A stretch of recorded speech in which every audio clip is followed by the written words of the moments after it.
Ok. Oui, si vous avez des questions, elles seront potentiellement sur l'enregistrement. Je ne ferai pas forcément de montage. Voilà, faut faire attention à ça. Très bien. Normalement, les caméras et tout sont sur l'autre écran, donc elles ne devraient pas être enregistrées. Juste le son sera enregistré.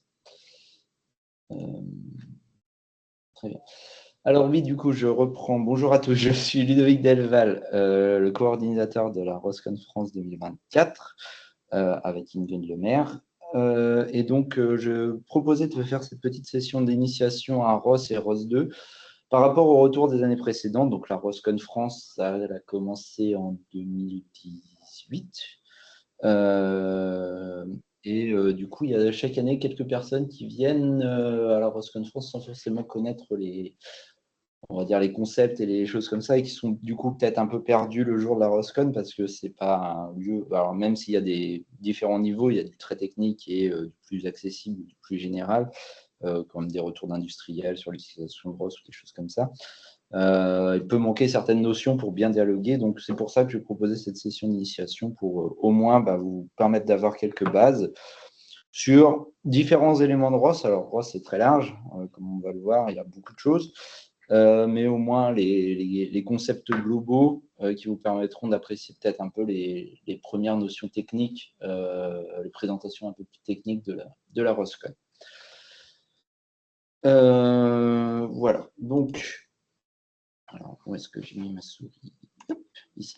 Voilà, donc qu'est-ce qu'on va parler aujourd'hui? Déjà, vous expliquer un peu ce que c'est ROS. ROS et ROS 2. Donc, on va beaucoup parler de ROS et de ROS 2. Qu'est-ce que c'est, d'où ça vient, pourquoi certains choix ont été faits et qui s'occupe de ça aussi actuellement.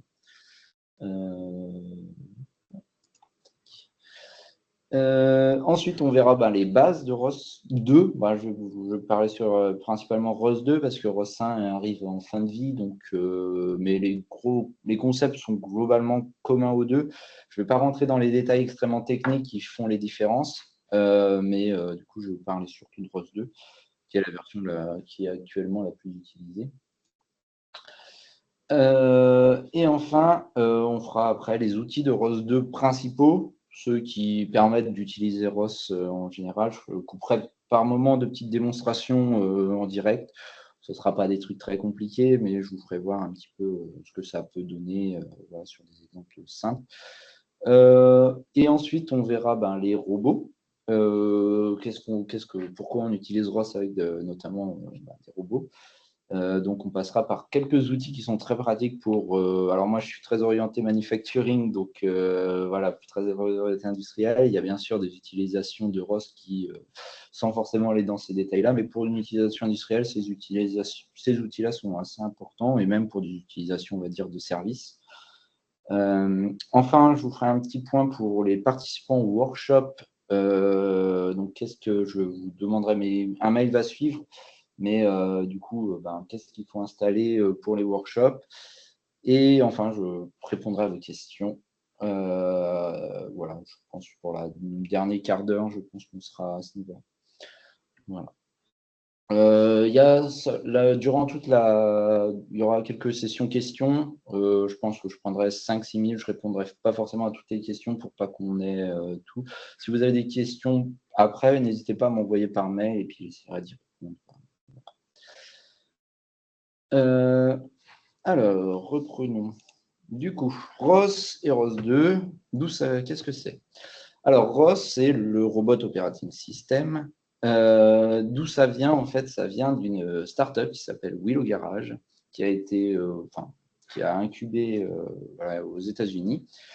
En 2017, ils ont accouché, entre guillemets, de deux choses. Une, c'est principalement autour du traitement d'image. Donc, vous connaissez peut-être OpenCV, qui est une bibliothèque pour le traitement d'images open source. Et l'autre fait qu'on leur donne aussi, c'est la création de ROS. Leur objectif à la base, quand ils ont créé ROS, c'était de se poser principalement pour les problématiques de recherche, à savoir on a quelqu'un qui développe un robot, qui développe des technologies autour des robots, ou qui développe du logiciel, qui fait un très beau papier de recherche, c'est sa thèse, il développe le chose, il la met en open source. Mais du coup, arrivé le temps, la documentation et tout ça n'arrive pas forcément au niveau escompté. Et la prochaine personne qui va récupérer le travail, elle arrive avec un autre robot, un autre PC, pas forcément même peut-être depuis l'operating system a évolué depuis, passé de Windows 7 à Windows 8, on est passé de Ubuntu 16 à Ubuntu 18. Et tout ça fait que c'est extrêmement compliqué de réutiliser des travaux de recherche parce que chacun avait un peu son framework ou ses développements de son côté. Il fallait très souvent redévelopper beaucoup de choses pour pouvoir l'adapter à un autre robot. Et du coup, ils se sont dit, on va essayer de fournir une base logicielle commune qui permettra de faire fonctionner, de communiquer tous ensemble quel que soit le robot, quel que soit le PC, quel que soit l'OS, qui permettrait de faire communiquer tout ça. Je vous passe les détails, mais les objectifs principaux, c'était principalement la réutilisation de données, donc il fallait être capable d'enregistrer et de rejouer des données, et que ces données soient facilement transférables et déployables au robot. Ça aboutit, après quelques versions test, à une version de ROS en 2010, la version ROS Diamondback, qui est vraiment la version 1.0 de ROS. Et enfin, en 2017, on verra pourquoi, mais ils sont partis sur une nouvelle version de ROS qu'on appelle ROS 2, qui est du coup la version la version la plus utilisée actuellement. Actuellement, c'est maintenu par la société, alors le logo est un peu écrasé, mais qui s'appelle Open Source Robotics Alliance. Donc, les droits de propriété intellectuelle de ROS appartiennent à la Open Source Robotics Foundation.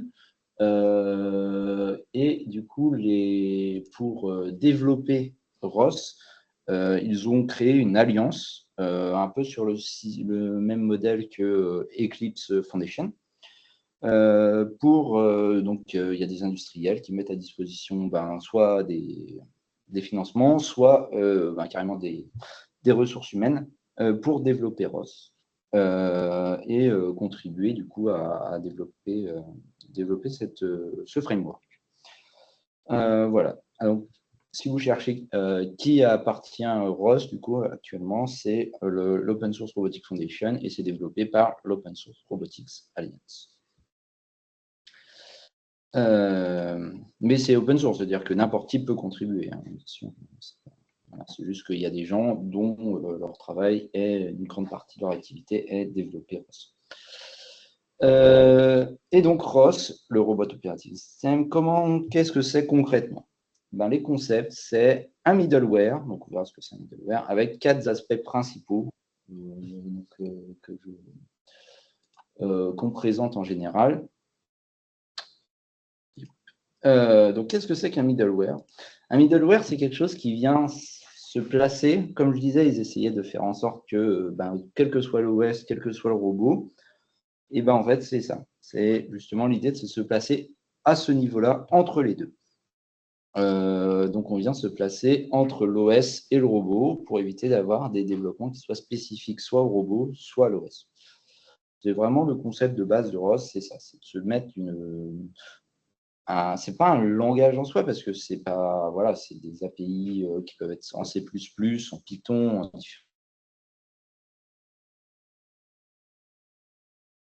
de manière à harmoniser les communications, que ce soit au niveau logiciel, donc ça veut dire entre le PC et l'OS, enfin entre l'OS qui va traduire le logiciel et l'exécuter, et la couche robotique.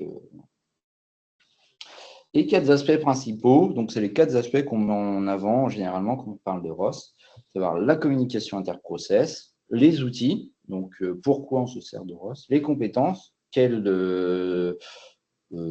algorithmes, on va dire, on a quand on utilise ROS, et enfin tout ce qui est autour, un peu autour de ça, c'est tout ce qui est écosystème communautaire, notamment la communauté française qui organise la Roscon France chaque année, où je suis aujourd'hui l'organisateur, mais du coup, ça fait déjà quelques années où on se passe un petit peu le relais. Qu'est-ce que c'est que la communication interprocess? La communication interprocess, c'est tout simplement ce qui va permettre aux différents processus, aux différents éléments de communiquer entre eux. Prenons un cas, on va dire industriel, encore une fois, j'utilise mon background, mais on va dire 70% des utilisations robotiques sont globalement faire du pick and place, c'est-à-dire récupérer un objet et le mettre à un autre endroit, sur des palettes, pour des pistes d'envoi, des choses comme ça. Je vous ai fait un cas très simplifié, mais c'est l'idée. Donc pour ça, pour faire un cas pick and place, en général, on va trouver une caméra qui va permettre de localiser l'objet. Cette caméra, on peut l'acheter avec ou sans son traitement d'image. Donc, bon, mettons qu'on achète une caméra sans son traitement d'image, il faut intégrer le traitement d'image. Ensuite, une fois qu'on a localisé l'objet, il faut communiquer cette information au contrôleur du robot. Contrôleur du robot qui peut être la baie du robot, qui peut être un automate, enfin voilà, quelque chose qui permet au robot de bouger. Et généralement, on va peut-être avoir des petits échanges en disant maintenant, donne-moi la position. Enfin, ça peut être le contrôleur du robot qui demande au traitement d'image de lui donner la position de l'objet. Ou le traitement d'image qui envoie en continu. Différentes solutions possibles. Et enfin, une fois que le robot est arrivé en position, pareil, encore une fois, on peut avoir des préhenseurs qui sont déjà contrôlés par le robot. Voilà. Il y a des pinces qui sont déjà très bien intégrées avec certains robots. Mais il y a aussi possibilité d'avoir des pinces spéciales ou des machines spéciales parce que notre objet, ce n'est pas une boîte, c'est quelque chose de compliqué. Du coup, il y a plein d'actionnaires à gérer, il y a plein d'entrées-sorties. Peut-être qu'il a son propre système pour attraper les objets. Donc, peut-être qu'il y a possiblement et des moyens d'attraper cet objet. Et la communication interprocess, c'est exactement ça, c'est-à-dire c'est ces différentes interactions entre différents éléments. Donc, derrière une caméra, il y a un petit microprocesseur qui vient capter les images, les envoyer sur un réseau. Le traitement d'image, ça peut tourner sur un ordinateur, ça peut tourner, comme j'ai dit, directement dans le microcontrôleur de caméra. Le contrôleur robot, pareil, ça peut être un automate, ça peut être un PC, ça peut être une baie robot, le préhenseur, un microcontrôleur ou directement des entrées-sorties. Et donc, cette communication interprocess, c'est ça. C'est ce fait de communiquer entre les éléments. Et c'est là où ROS fournit, entre guillemets, un protocole qui permet d'échanger des informations standardisées. Alors, standardisées avec des guillemets, parce que ce n'est pas un standard dans le sens norme, ISO, quelque chose, ou voilà, mais ça fournit des informations dans l'écosystème ROS qui sont standardisées, c'est-à-dire qu'ils ont une structure qui est commune. Et donc, ce qui veut dire que du coup, quelle que soit la caméra, si on lui fournit un driver ROS, elle va fournir un format de données qui est standard pour les autres. C'est-à-dire que quel que soit le traitement d'image, il s'attendra à recevoir ce format de données. Voilà. Et on peut customiser, c'est-à-dire que si jamais on veut ajouter plus de données et des choses comme ça, on pourra customiser nos échanges de données, rajouter d'autres échanges de données, tout ça, mais c'est l'idée globale de la communication interprocess, c'est de permettre aux différents éléments de communiquer entre eux de manière standard. On verra, bien sûr, après, comment ça se passe en cours. Les outils, je vous ai dit que ROS était principalement à la base pour enregistrer des données. Donc, un des premiers outils, c'est l'enregistrement et la relecture des données. Ces fameux échanges de données qu'on a là de manière standard, on peut les enregistrer. On peut enregistrer les messages, enfin les informations qui sont envoyées, et on peut les rejouer. Donc ça, c'est un outil que fournit ROS. ROS, alors même si Gazebo n'est pas directement lié à ROS, on peut utiliser Gazebo sans ROS, il y a quand même un outil de simulation qui est très lié parce que c'est développé par la même, pas entreprise, mais par la même équipe, qui s'appelle Gazebo, et donc qui est très très lié à ROS, qui permet de très rapidement intégrer des robots en simulation. Et enfin, il y a un outil de visualisation. Alors, la différence entre visualisation et simulation, c'est-à-dire que simulation, on va avoir de la physique, on va vraiment avoir des moteurs avec de l'inertie, des choses comme ça. La visualisation, ça veut juste nous afficher l'état actuel. Donc, si le moteur dit que j'ai tourné de 35 degrés, on va voir ici le robot qui va bouger de 35 degrés. Mais ça veut pas, on se basera purement sur les données capteurs. Si jamais on fait bouger en visualisation, ça veut dire qu'on fait forcément bouger en vrai. Il n'y a pas de notion de physique sur la visualisation. Mais du coup, cet outil de visualisation qui permet déjà d'intégrer énormément de ces messages, de ces formats de données qu'on échange entre la caméra, entre les éléments, de manière assez standardisée. Et en fait, on peut déjà très facilement les intégrer dans un outil de visualisation qui permet de voir un modèle 3D du robot avec les axes qui bougent, des caméras 3D qui sont affichées dans une caméra, et ben, du coup, on pourra directement les projeter dans l'image avec le modèle 3D. On peut imaginer, il y a déjà pas mal de choses qui sont faites et il y en a d'autres qui se rajoutent au fur et à mesure du temps, bien sûr, parce que c'est open source. Donc, si vous avez un truc, développer un système de visualisation qui n'existe pas, ben, vous pouvez l'intégrer du coup avec ce système qui s'appelle ROSViz, donc RViz. Voilà. Des algorithmes et des compétences gratuites sur étagère, entre guillemets, c'est-à-dire que ROS fournit un certain nombre d'algorithmes, on va dire à l'état de l'art, parce que c'est quand même très utilisé en recherche, donc souvent les algorithmes sont testés et validés sur ROS.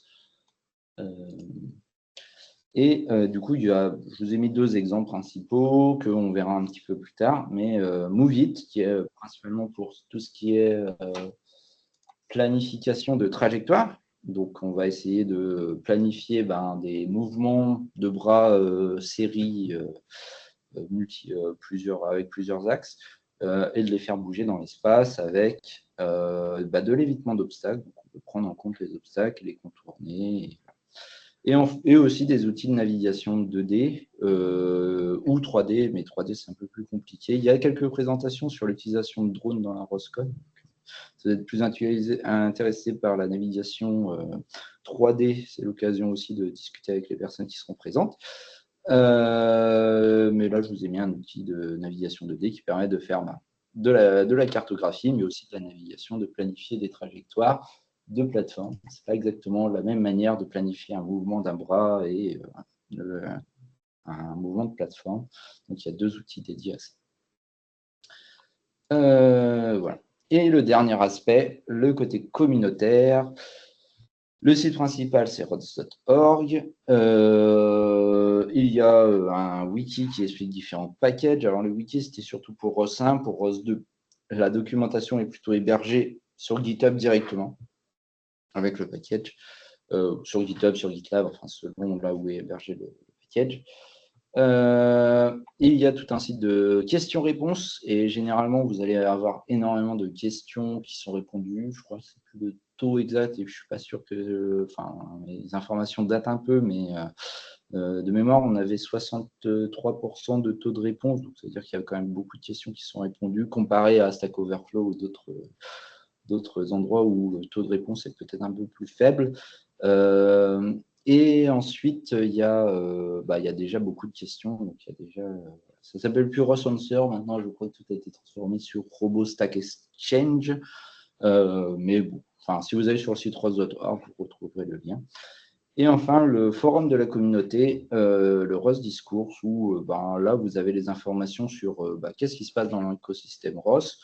Il y a différents groupes de travail qui se réunissent et différentes communautés, notamment la communauté française. Nous, nos discussions tournent principalement autour de l'organisation de notre conférence locale.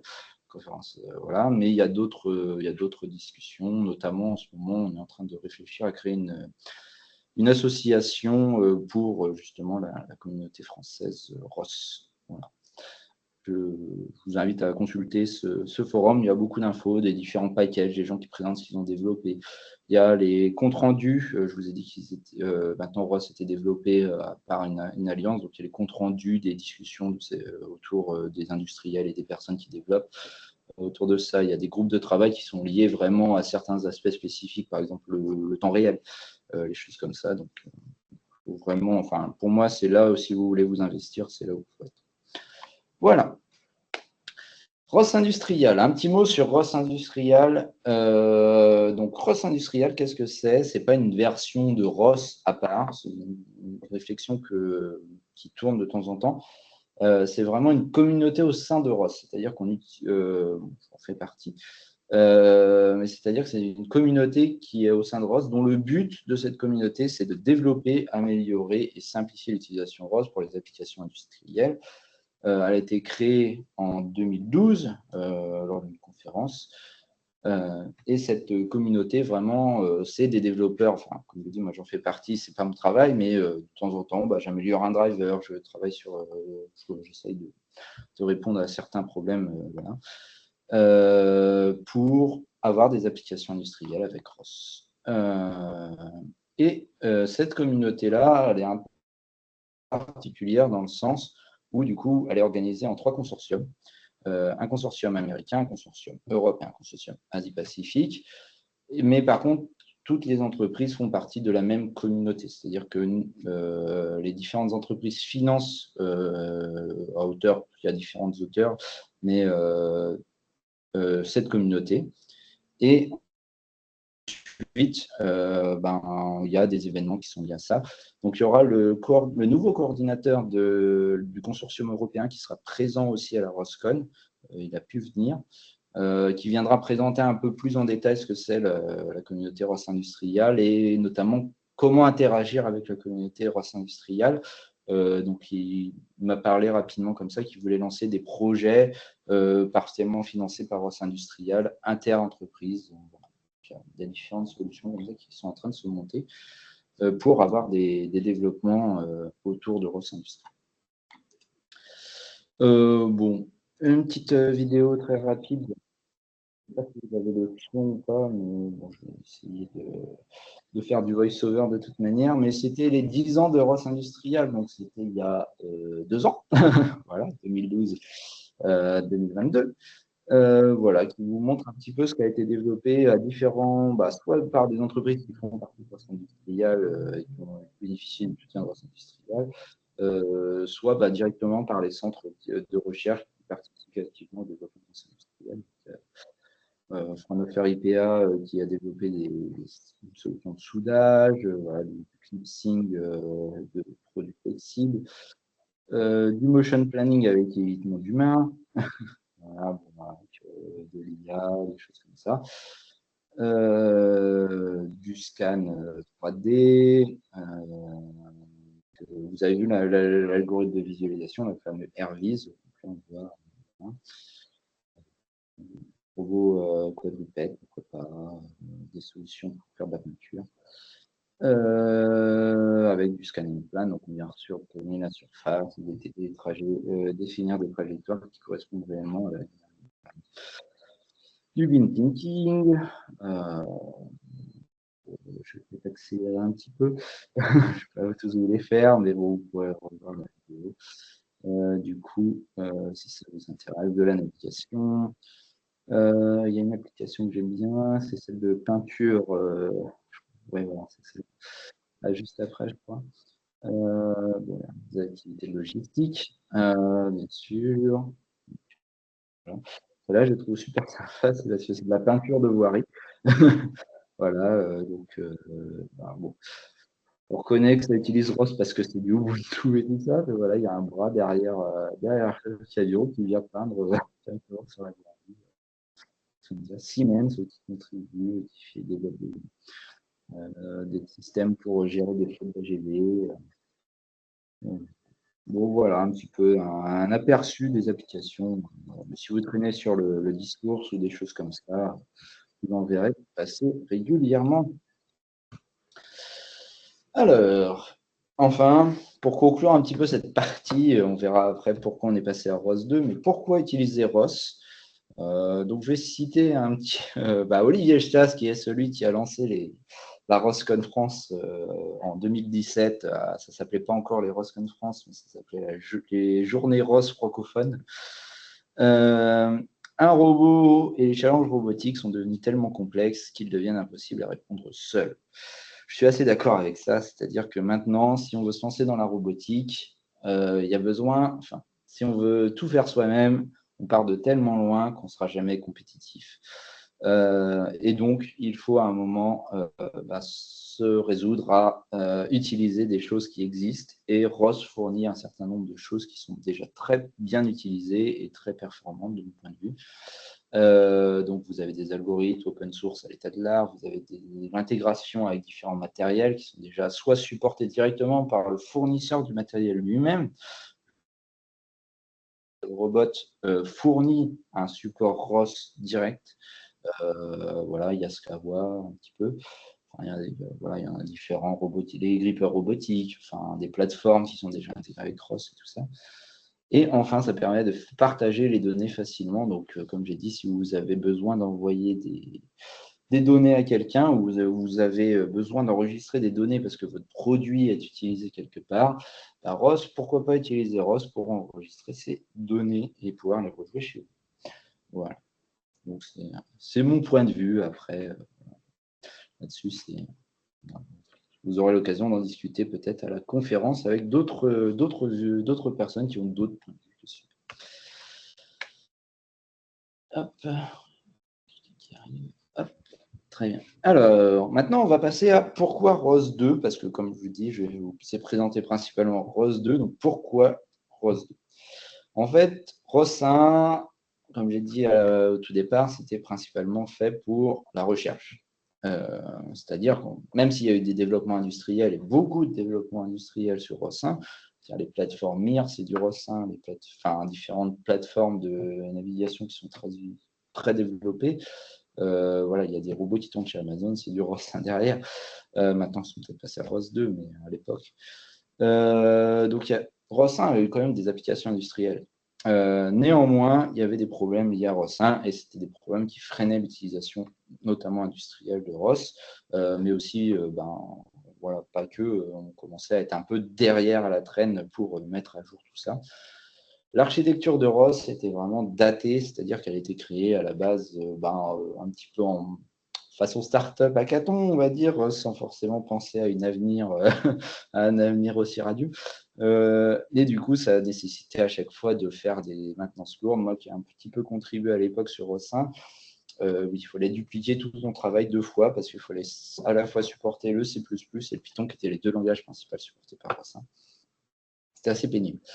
Il y avait une maintenance d'éléments qui était assez compliquée, c'est-à-dire qu'il y avait des éléments qui étaient utilisés partout.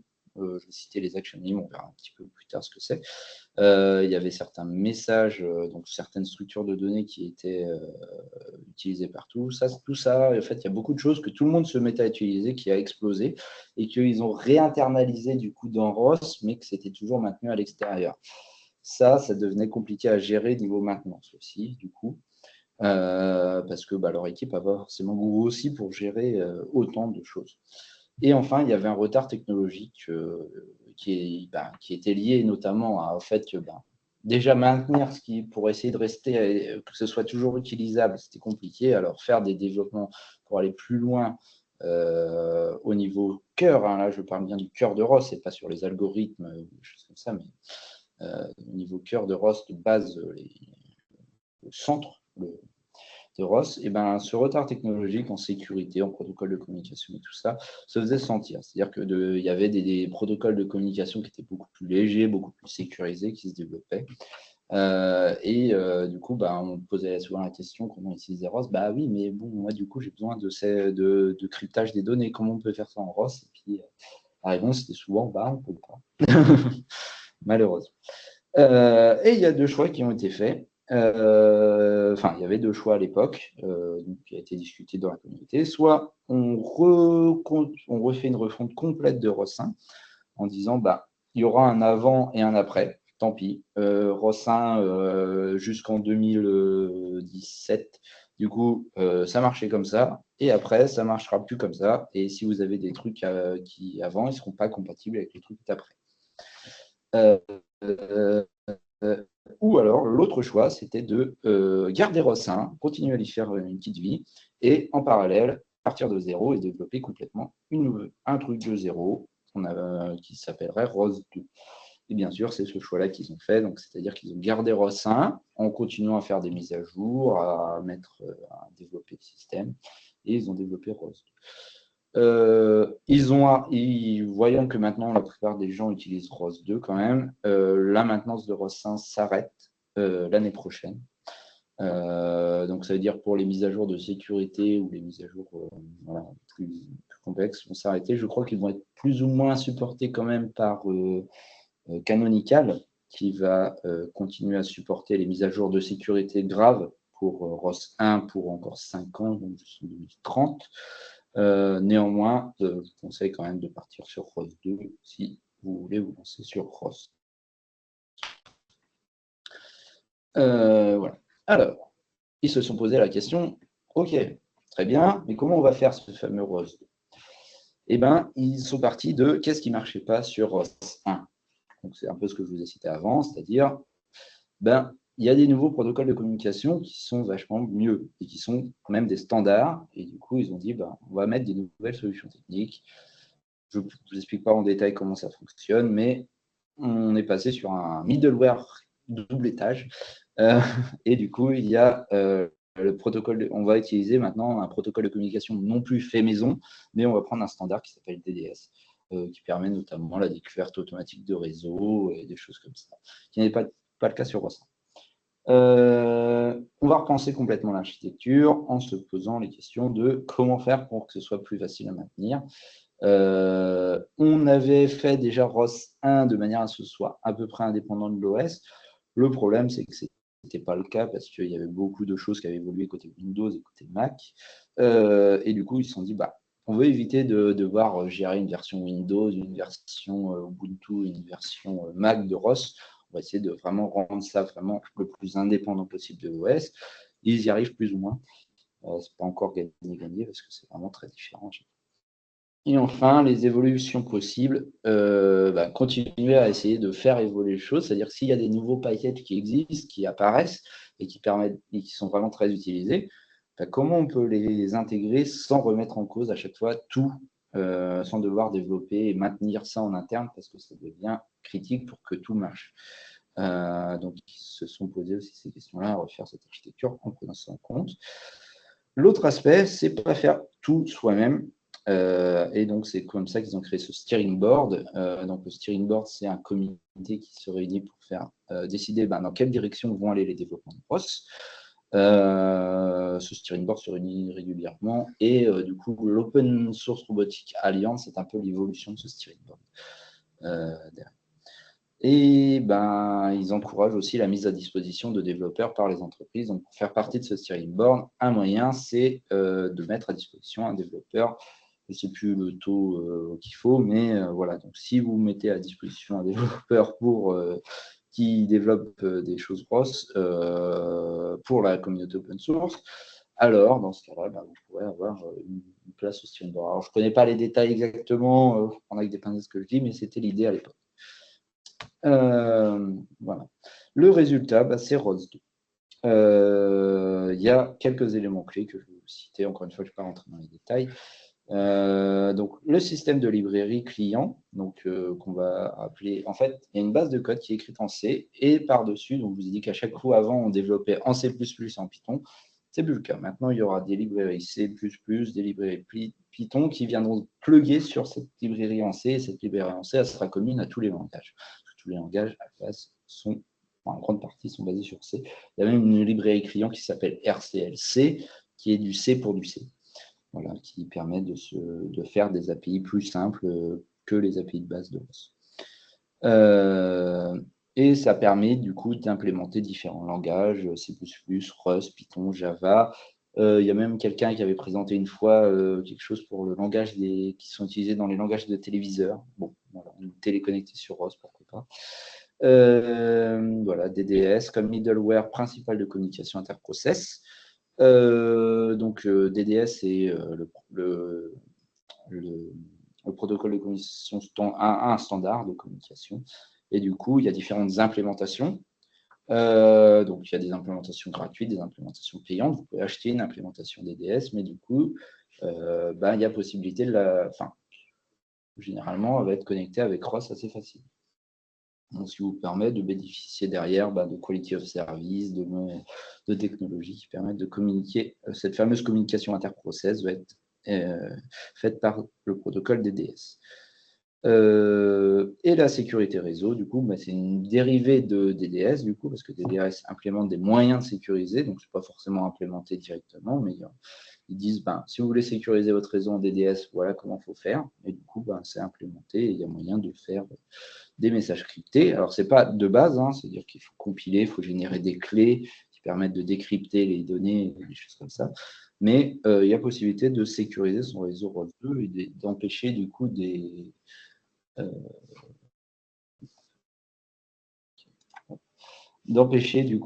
différentes intrusions ou d'espionnage sur le réseau ROS2.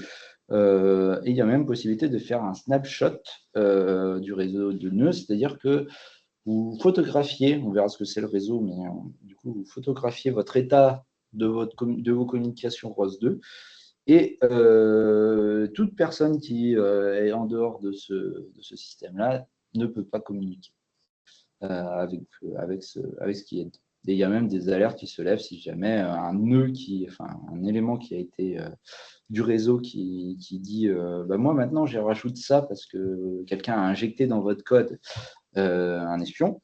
Et ben du coup même là du coup il y aura des alertes qui seront remontées et le nœud sera exclu du réseau. Un nouveau système de build, bon je vais pas passer rapidement, on le verra plus tard. Le cycle de vie des nœuds, ça c'était quelque chose qui permettait notamment d'éviter que quand un nœud crash ou que quelque chose se passe mal, de tout redémarrer à chaque fois. Et du coup, ils ont mis en place des systèmes de cycle de vie qui permettent de suspendre un nœud ou de le mettre en erreur et du coup de pouvoir le relancer comme on veut sans devoir tout redémarrer à chaque fois. Et enfin, il y a un gros focus, mais vraiment un très très gros focus qui est fait sur la qualité du cœur. C'est-à-dire que le cœur de ROS est vraiment quelque chose qui est... Pour contribuer, il faut respecter un certain nombre de critères de qualité, que ce soit en termes de documentation, en termes d'écriture, en termes d'optimisation. Voilà, il y a énormément de choses. Le but, c'est de faire de ROS2 un système certifiable. Il y a certaines implémentations, notamment pour la voiture autonome, qui ont été certifiées. Donc, ça a été jusque. Voilà. Alors, je ne connais plus le nom de l'entreprise qui a fait ça, mais vous pourrez retrouver. Ils ne viennent pas à la ROSCON France, mais si jamais, vous pourrez retrouver. Alors, pardon. Les concepts de base de ROS. Donc, ça, c'était la partie, on va dire, pour vous expliquer un peu où est-ce qu'on arrive maintenant avec ROS. Maintenant, on va rentrer dans le concret. Comment ROS marche. Voilà. Donc là, c'est vraiment comment ça marche concrètement quand on utilise ROS.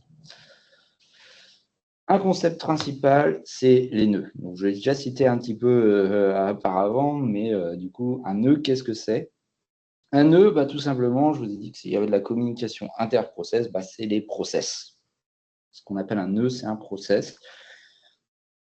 C'est votre caméra, votre traitement d'image, c'est des éléments qui vont faire des choses, qui vont calculer des choses, qui vont envoyer des infos, récupérer des infos, faire du traitement. Voilà. On appelle ça des nœuds.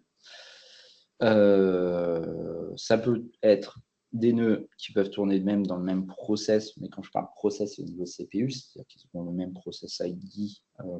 Votre processeur le considérera comme un seul élément, mais on peut avoir plusieurs nœuds dedans. On peut avoir un nœud qui va tourner sur des process différents, mais sur le même PC, voire, ROS est prévu pour ça, pour être sur un système distribué, des nœuds qui tournent sur différents PC. Vous avez un nœud sur votre robot, un nœud sur votre PC, ils communiquent entre eux. Les nœuds, indépendamment de son implémentation, c'est-à-dire qu'un nœud C++ peut communiquer avec un nœud Python. Voilà, c'est ça l'idée, c'est que peu importe ce que vous mettez, peu importe comment vous implémentez, vous pouvez connecter différents nœuds qui sont dans différents langages. Quand vous allez utiliser, si jamais vous utilisez Moveit, c'est en C++, moi j'utilise Moveit avec des API. Je fais appel avec Python, un nœud Python qui va appeler les nœuds C++ de Moveit pour pouvoir faire bouger mon robot. C'est vraiment, l'idée, c'est de pouvoir faire ce qu'on veut. Les nœuds sont totalement indépendants les uns des autres. L'autre concept de base, mais on va revenir un peu plus en détail dessus, c'est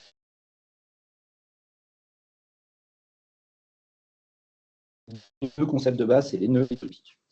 Les topics, c'est les lieux d'échange de données. En gros, quand on dit qu'on va faire de la communication interprocess, c'est-à-dire qu'un nœud va placer des données dans un endroit qu'on va nommer un topic, et il y a d'autres nœuds qui vont venir écouter ce qui se dit là-dessus. Donc, on a toujours au moins un fournisseur de données. Pour un topic, il faut au moins un fournisseur de données qui vient placer des données ici, et on peut avoir un ou plusieurs consommateurs de données. On peut avoir plusieurs nœuds qui vont fournir des données, mais là, attention, c'est-à-dire que, je vous ferai un petit exemple après, mais c'est-à-dire qu'il y a plusieurs personnes qui parlent en même temps. Quand vous écoutez, faut attendre les deux personnes, qu'est-ce qu'ils disent, et si ce n'est pas cohérent, entre guillemets, c'est à vous de vous débrouiller. Donc, généralement, moi, je conseille plutôt un nœud unique qui fournit des données sur un endroit et autant de nœuds qu'on veut qui écoutent. Ça, il n'y a pas de problème. Le publisher et le subscriber s'accordent sur la structure des données échangées. C'est-à-dire qu'en fait, quand on vient placer un topic, on va dire, moi, je vais mettre sur ce topic-là des images. Forcément, si celui qui écoute s'attend à avoir un tableau de chiffres, là, il y a un problème. Les deux ne vont pas être d'accord et du coup, là, le publisher-subscriber ne va pas fonctionner. Celui qui met les données, on appelle ça un publisher, et celui qui consomme les données, on appelle ça un subscriber. Un exemple, bon, du coup, je vous ai déjà donné la réponse, donc je vais passer assez vite, mais les nœuds sur cet exemple-là, du coup, ce serait le préhenseur, la caméra, le traitement d'image et le contrôleur. Donc ça, c'est les éléments qui communiquent ensemble. Et les topics, c'est ces fameuses flèches, c'est ces fameux endroits où on viendrait échanger des données. Pour reprendre l'exemple d'avant. Cependant, sur ROS, il n'y a pas que des topics, il y a trois types d'échanges principaux. Donc, les messages, c'est les topics, on va rentrer un peu plus dans les détails de ce que c'est. L'autre élément, c'est les services, et le troisième, c'est les actions. Je ne parlerai pas des paramètres qui sont un autre moyen d'échange, mais sur ROS 2, sont un peu plus, c'est plus vraiment des échanges qu'on va faire avec des paramètres sur ROS 2, on va vraiment configurer. Voilà. Donc, les topics, concrètement, à quoi ça ressemble quand on fait du ROS? Voilà. On envoie un message dessus et il est transmis, du coup, à celui qui écoute.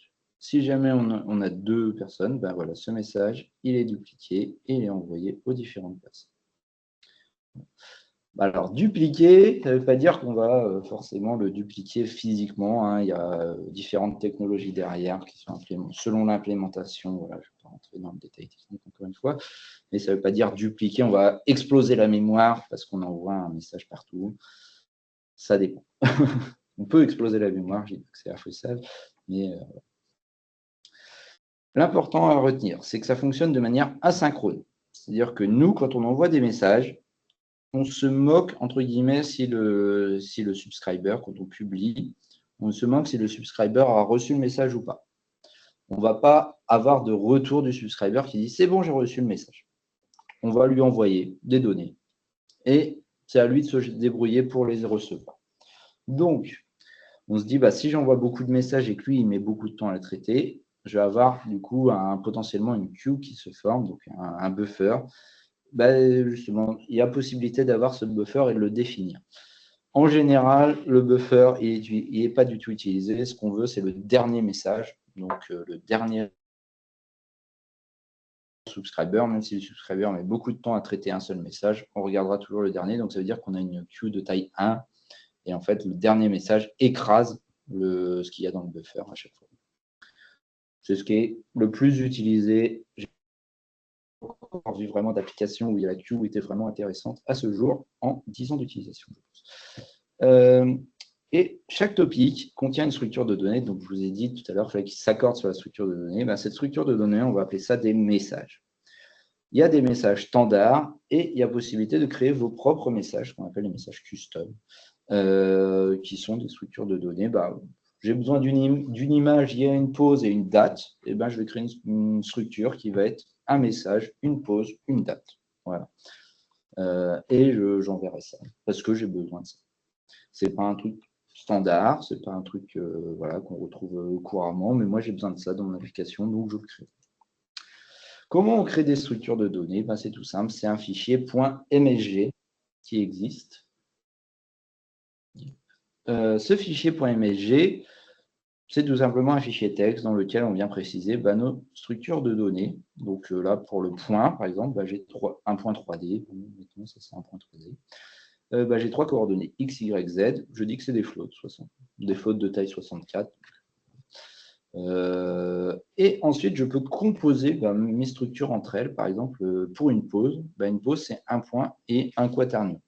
Donc le point, voilà, ça viendra reprendre cette définition-là. Et le quaternion, ça viendra prendre la définition du quaternion qui sera x, y, z, w. Voilà. Du coup, ça, c'est le nom du package qui contient ces structures de données-là. Mais l'idée, c'est ça, c'est qu'on peut composer nos structures à partir de structures qui existent. Il existe déjà des messages communs et des messages standards. Donc, les messages standards, c'est typiquement les booléens, les tableaux de float, les messages de structure de données de base, on va dire. Les messages communs, c'est ceux qu'on retrouvera le plus souvent. Par exemple, une pause, c'est quelque chose qu'on va très fréquemment utiliser. Donc, ça fait partie des messages communs. Une image, des données de laser scan, des données des point cloud de caméra 3D. Tout ça, ça va être des messages communs. Donc voilà, vous avez deux liens pour aller voir ça. Évitez de créer un nouveau message s'il existe déjà. Ça simplifiera l'intégration pour d'autres éléments derrière. Alors, c'est la partie petite démo live pour vous montrer un petit peu comment ça se passe un subscriber et un publisher. Du coup, ce que je vais faire. Alors, je vous présente très rapidement Ubuntu. Donc Ubuntu, c'est une version de Linux qui est un petit environnement. C'est l'utilisation que je fais moi pour développer du ROS. Pourquoi? Parce que c'est très basé terminaux et en ROS, on verra que les terminaux, c'est quand même le truc le plus facile à utiliser quand on veut faire des commandes ROS. Donc, ce que je fais là, on verra après, mais c'est que je charge un certain nombre de variables d'environnement qui me permettent d'utiliser des commandes ROS. Ensuite, je vais créer un publisher. Donc voilà, on verra les commandes juste après, pas dans le détail. Ce publisher, je vais l'appeler Talker et je vais lui donner comme structure de message, du coup, hop. Et ensuite, en données, tac, tac, je vais mettre test, parce que je n'ai pas d'imagination. Tac, tac, tac, tac. Voilà. Donc là, j'ai créé un publisher, quelque chose qui vient placer des données à un endroit. Donc mon topic qui s'appellera Talker, ma structure de données, ce sera un standard message de type string et qui contient du coup le contenu, c'est test. Ensuite, si je veux faire un publisher en ligne de commande, alors bien sûr, on peut le faire en code et tout ça. Je lancerai quelques commandes derrière pour faire du code. Mais il est possible de le faire tout en ligne de commande aussi. Echo, et du coup, c'est topic, c'est Talker. Et du coup, je n'ai même pas besoin de préciser parce qu'il va s'adapter.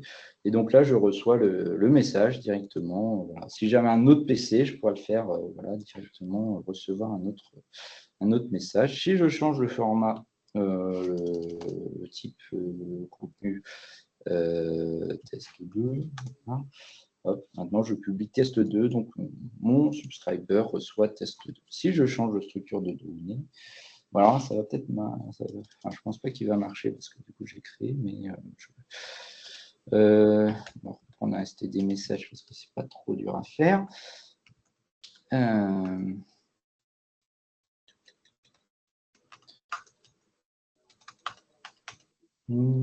Pas voulu.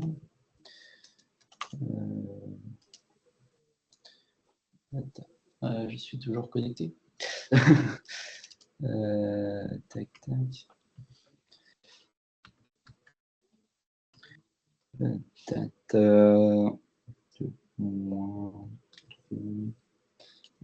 Ah, ça marchera mieux. Tac, tac. Oups.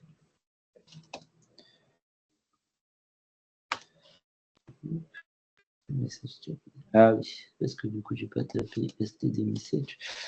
Tapé stds message. Ah. Oui, bon, de toute façon, c'est ça que je voulais montrer, c'est que là, je suis en train d'essayer de. Je pense que c'est ça qui me dit, c'est qu'il n'aime pas le message que j'essaie d'envoyer, parce que lui s'attend à recevoir un string, donc en fait, le topic s'attend à recevoir un string et j'essaie de lui envoyer d'autres données. Si je coupe lui, là, ça devrait peut-être. Bon, ça s'appelait bool, le type de données. C'est pour ça.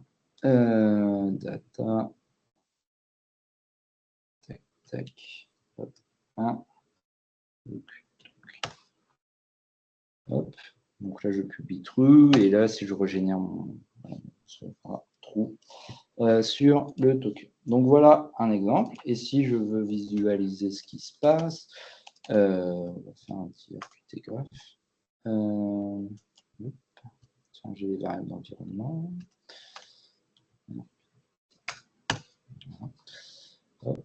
Donc, on présente ça généralement sous forme de graphe. Alors, je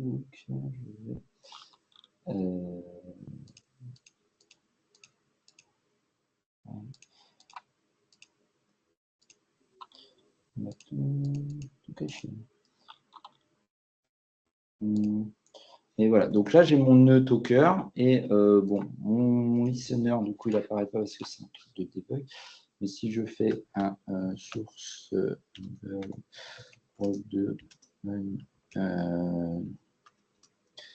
démo node cpp et je vais le listener.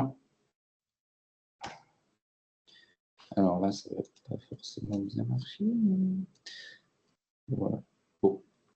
Du coup, je fais apparaître un deuxième. Bon, alors le topic, c'est le chat. Du coup, mettons le chat. Hop.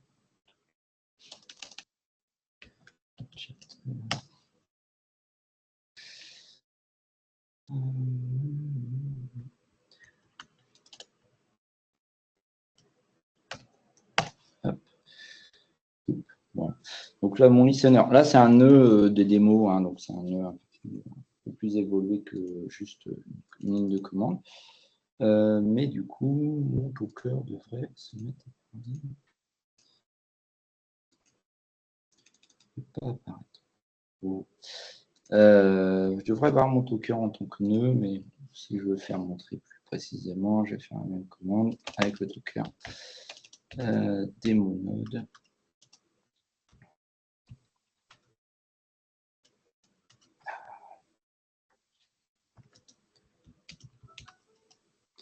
CPT et je lance le Talker. Et là, normalement, on va avoir deux nœuds où on voit bien qu'ils parlent sur le topic chatter. Et voilà. Donc deux nœuds, un topic. Voilà, pour montrer un petit peu. Et si je me mets à publier tout à la main dessus, ou même si j'écoute, voilà, je mets un dossier. On ne le verra pas malheureusement dans le graph, mais voilà, donc je peux écouter avec un deuxième subscriber, du coup, ce qui s'échange sur ce topic-là. Donc, je peux avoir autant de subscribers que je veux. Si je mettais plusieurs publishers, du coup, j'aurai un échange de données. Mettons que là, je refais un deuxième subscriber, un deuxième publisher avec la même méthode. Hein. Je crée avec la démo node. Je vais recréer un deuxième token. Et du coup, là, on voit, il publie 1, 2. Et du coup, là, côté subscriber, vous pouvez voir que je reçois des données 54, 5, voilà. Donc, je reçois les deux données. Mais après, c'est à moi de me débrouiller avec ça. C'est-à-dire que si c'est incohérent, bon, là, c'est pas grand-chose. Mais si je recevais deux images, et ben, c'est à moi de me débrouiller pour savoir qu'est-ce que ça veut dire, quoi. Donc, généralement, je conseille un publisher en topic. Voilà. Voilà. Bon. Ça, c'était pour vous montrer un peu comment ça se passait voilà, au niveau du graphe. Reprenons du coup la formation. L'autre moyen de communication, c'est les services. Bon, alors, j'ai le temps, je vais essayer d'accélérer un petit peu. Sur les services, bon, c'est les grosses parties sont au début. Les services, c'est ce qui permet d'échanger les données de manière synchrone. Je vous ai dit que la publication, c'était asynchrone, le publisher subscriber, c'était asynchrone. Là, c'est synchrone. C'est-à-dire qu'en fait, faut imaginer ça comme un coup de téléphone. C'est-à-dire que j'appelle et la personne me répond. Donc, l'appel, ça va être une requête. La requête va contenir des données, potentiellement. Et ensuite, la personne va me répondre avec des données ou, enfin, l'autre nœud va me répondre avec des données. Et c'est des échanges ponctuels, c'est-à-dire qu'en fait, là, on ne peut pas avoir plusieurs échanges en même temps, entre guillemets. C'est-à-dire qu'il y a une personne qui va faire une requête, l'autre va lui répondre, et seulement à ce moment-là, j'ai le droit de recevoir une autre requête d'un autre nœud. Je ne peux pas avoir deux requêtes qui arrivent en même temps tant que je n'ai pas répondu. Je serais bloqué, c'est un coup de téléphone, j'ai mon téléphone, voilà, je suis obligé de couper la ligne, il n'y a pas de double appel. Je suis obligé de couper la ligne pour pouvoir répondre au deuxième coup de téléphone. Donc c'est pour ça que c'est synchrone. En général, on réserve ça pour des échanges court terme avec des besoins de synchronisation sur les échanges. Donc ça peut être donne-moi la pause à ce moment-là. Et dans ce cas-là, la personne répond je suis là. Voilà.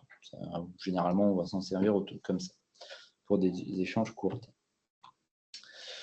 La structure de données, c'est la même chose que pour les messages, sauf qu'on va avoir deux aspects, le côté requête et le côté réponse.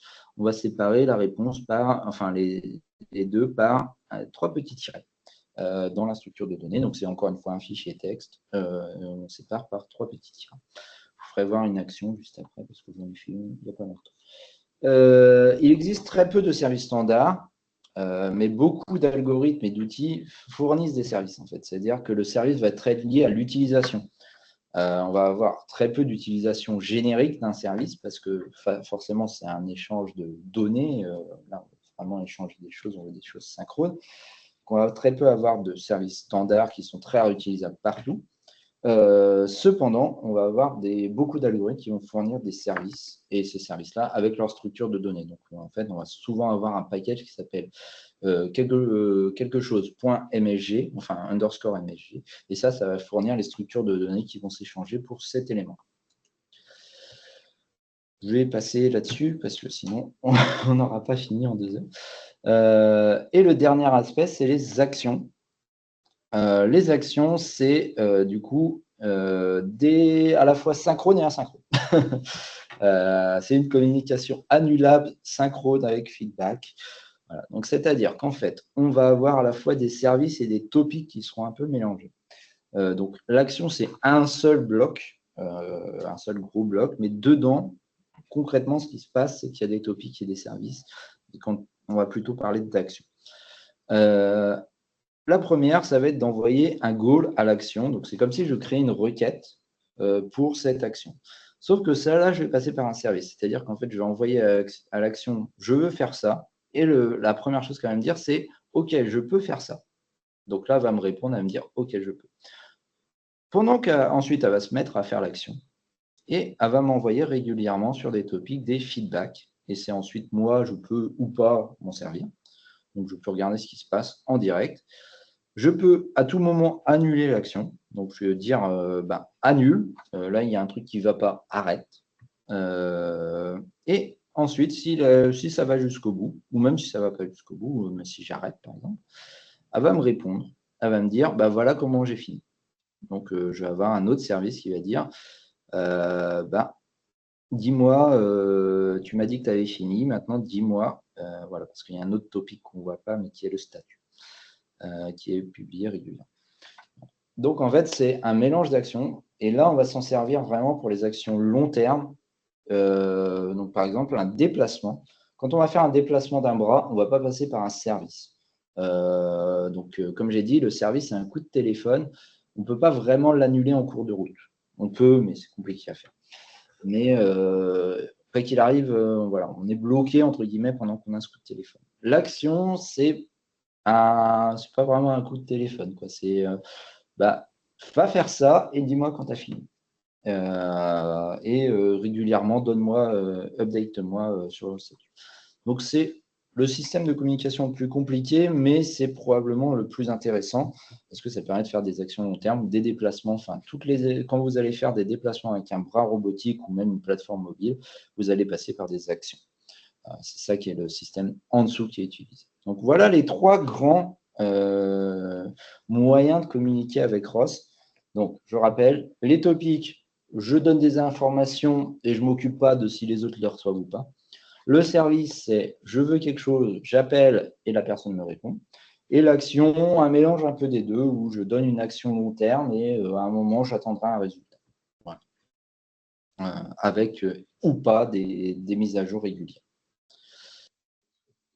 Voilà pour ces trois aspects-là. On va passer maintenant à la gestion des fichiers. Ce sera les derniers aspects un peu simples qu'on verra. Je sais que les actions, ça peut paraître compliqué. C'est compliqué, mais voilà, c'est encore relativement simple. La gestion des fichiers dans ROS, alors là, c'est pareil, c'est des notions qu'il faut connaître un petit peu.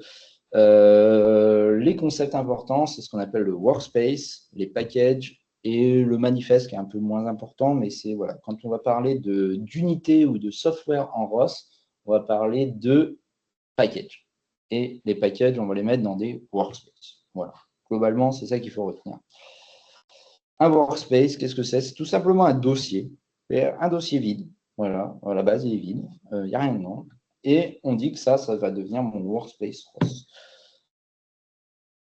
Qu'est-ce que ça veut dire que ce sera un workspace ROS? C'est-à-dire que dedans, il y aura un dossier SRC dans lequel on viendra placer tous les packages. On verra juste après qu'est-ce que serait la forme minimale d'un package. Mais voilà, on vient mettre un dossier SRC et c'est le seul qu'il faut créer à la main. En fait, on va créer un dossier, voilà, je ferai peut-être un petit exemple rapidement après.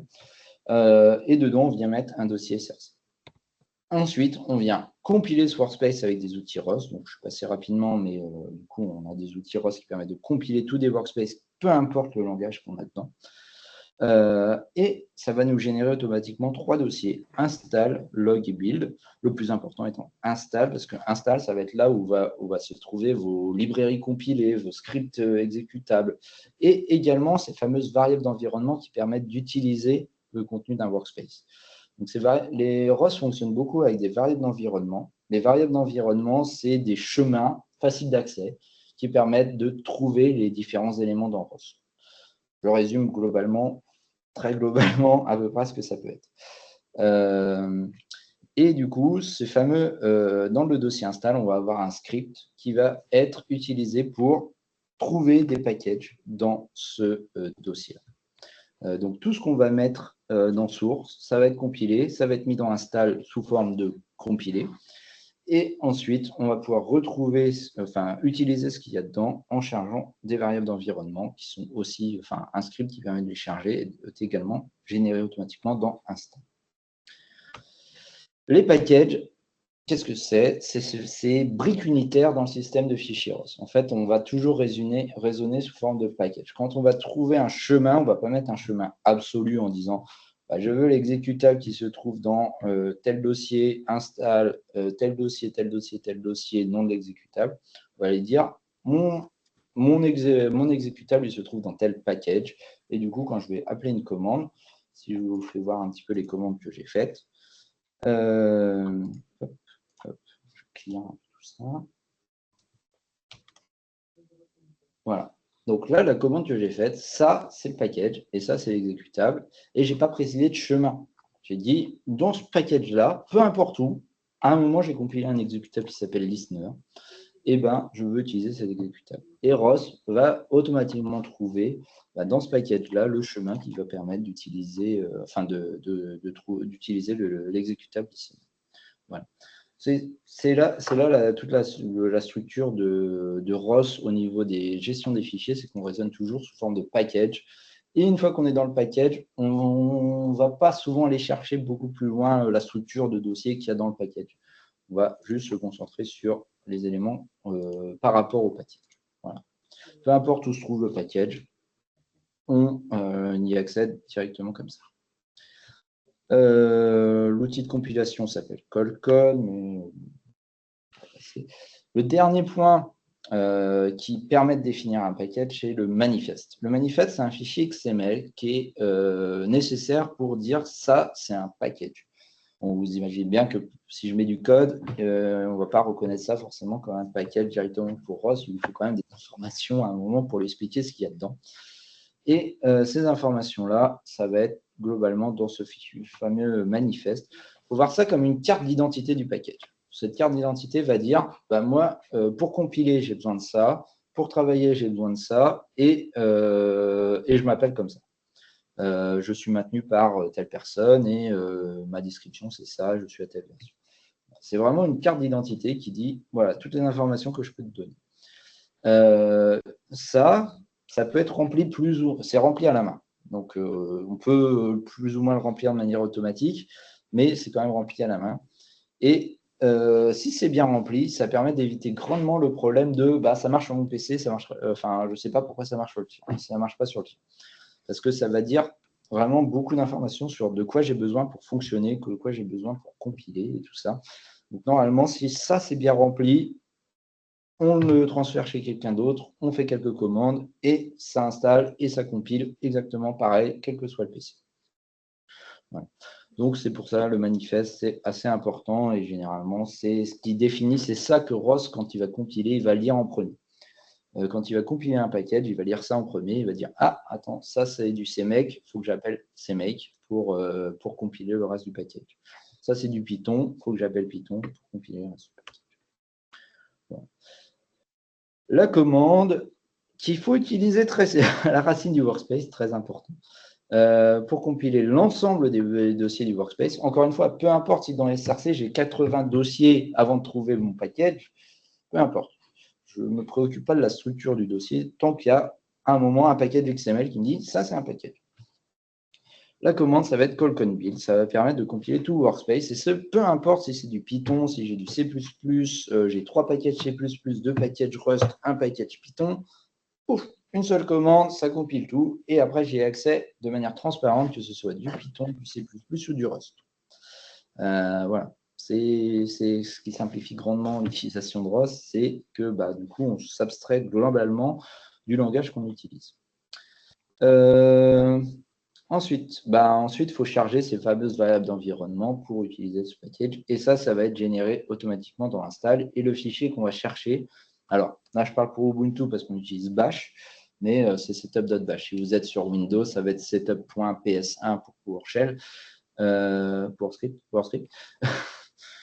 Voilà, donc il y a différents moyens de faire ça.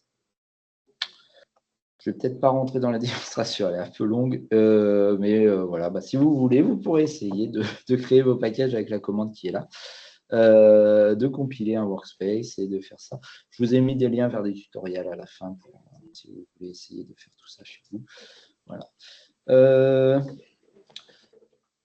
Je prendrai les questions à la fin, je vais essayer d'avancer un petit peu, désolé. Voilà, sur les outils. Je pense qu'on va peut-être un peu abréger la fin sur Movit, tout ça, pour avoir un peu plus de temps pour les questions. Mais du coup, il y a des slides aussi sur Movit. Si vous voulez les télécharger après, vous aurez toutes les slides. Alors, les outils ROS. Les lignes de commande, c'est le b.a.-ba de ROS, c'est-à-dire qu'on va forcément passer par des lignes de commande à un moment ou à un autre. Il y a possibilité de s'en passer, mais c'est extrêmement compliqué. On va très souvent aller beaucoup plus vite. Ça permet de quasiment tout faire. Vous lancez un ou plusieurs exécutables, enregistrer ou relire des données. Donc, j'avais dit qu'il y avait un outil, j'ai montré un outil graphique tout à l'heure, mais en fait, on peut le faire totalement par ligne de commande, d'enregistrer des données qui sont échangées, et même de les relire. Il y a possibilité de faire l'introspection sur ce qui se passe actuellement. Donc, je veux connaître un peu l'état de mon système, savoir quels nœuds sont connectés, comment. Donc, il y a possibilité de faire tout ça. D'écouter, publier des topics, j'ai fait un exemple tout à l'heure. D'appeler des services, la possibilité, je ne vais pas montrer parce que je ne vais pas vous lancer le Turtle Sim, mais il y a possibilité d'appeler des services directement en ligne de commande. Il y a possibilité d'appeler des actions directement en ligne de commande. Voilà, il y a possibilité de tout faire. Il y a même une commande qui s'appelle ROS2 What the fuck qui vous explique à peu près qu'est-ce qui se passe mal sur votre réseau actuellement. Je m'en sers assez peu, mais elle existe. Voilà, il y a ROS2 Doctor. Ah, peut-être qu'ils ont renommé What the fuck en Doctor maintenant.